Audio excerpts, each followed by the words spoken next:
Hi, it's Mike from Custom Cruisers. Okay, started off, failed the MOT, load of teeth missing. Thought it was getting a bit rough when he ran it back, when you ragged it. You can see here why. All these teeth completely come off. More further down. But there again, I don't hang about. Anyway, decided to take all the primaries off, which you've got to change the belt, swinging arm out, etc. Obviously, luckily the swinging arm spindle came out. The reason this is knackered is someone's changed the rear pulley. You can see the tops shagged, rough as anything. That's what's knackered the new belt. But you can see the pulley. It looks like someone's actually spent money buying a new pulley for the thing. But obviously, the alternator stator on its way out, so that's going to be swapped. New one of them, new shifter shaft seal, possibly a new bearing in there, new sleeve, starter rebuilt. And obviously the main oil seal and the various seals that go on that. You know, the one in the middle here. But swinging arm will be totally rebuilt, new cleat blocks. This particular bike, I don't need to put the spherical bearing kit in from Custom Cycle Components. Still got the conies working well.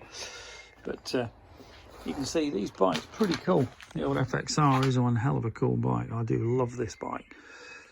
Cost me about $5.5 grand some time ago, which, to be honest with you, given a new Shetty Milwaukee 8, it's like 23,000, then you got to tune it and fuck about with it. That is serious money for a bike that ain't anything like as cool or as good as this. And you can't even work on the thing. Primary's decent. Got some new wheels to put on it. Well, basically, these have been powder coated anthracite. Quite a nice colour. Got the side valves as well, so I can actually get to them. And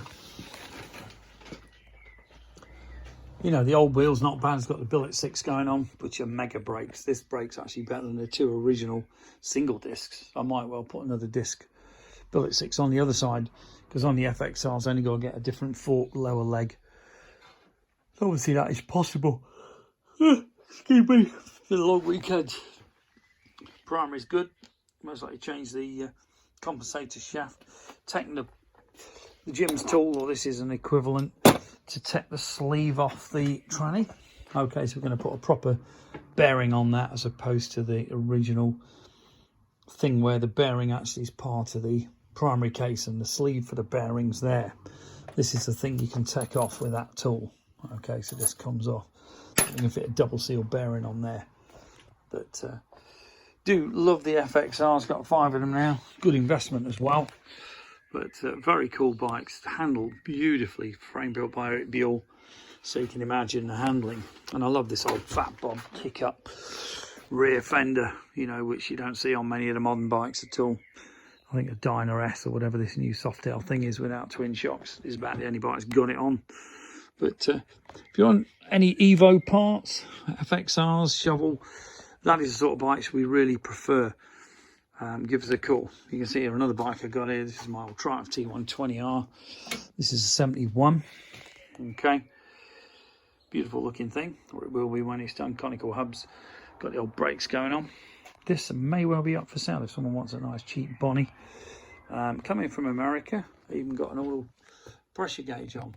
Pretty low mileage, I think about 30 something. No, 23,000, which is nothing for one of these things.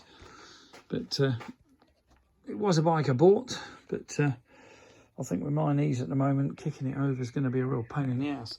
So if you want a pretty cool brick classic, and this is a classic, as you know, if you know anything about these things, give us a call. 01773835666, customcruisers.com, or the new site, customcruisers.eu. Thank you.